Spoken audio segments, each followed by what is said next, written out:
Une victime de viol peut être repérée de plusieurs manières. D'abord, elle peut porter plainte à la police ou à la gendarmerie. Ensuite, s'il y a des témoins, cette victime peut faire l'objet d'un signalement. Enfin, il existe des cas très rares de flagrant délit.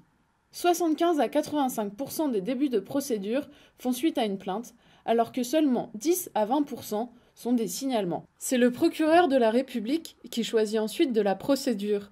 S'il n'a pas assez d'éléments, il classe l'affaire sans suite. 2 tiers des plaintes aboutissent à un classement sans suite. Environ 90% des affaires classées le sont pour motif de légalité. Dans ce cas, l'auteur n'est pas jugé. Le procureur peut aussi décider de requalifier l'affaire en agression sexuelle. L'affaire sera alors jugée au tribunal correctionnel. Enfin, si l'affaire est bien considérée comme un viol, le procureur fera appel au juge d'instruction. Ce dernier peut décider de prononcer un non-lieu s'il considère qu'il n'y a pas eu viol. L'agresseur présumé peut également être jugé par le tribunal correctionnel pour agression sexuelle, ou bien le juge d'instruction conclut à un viol, l'agresseur présumé sera alors présenté à la cour d'assises.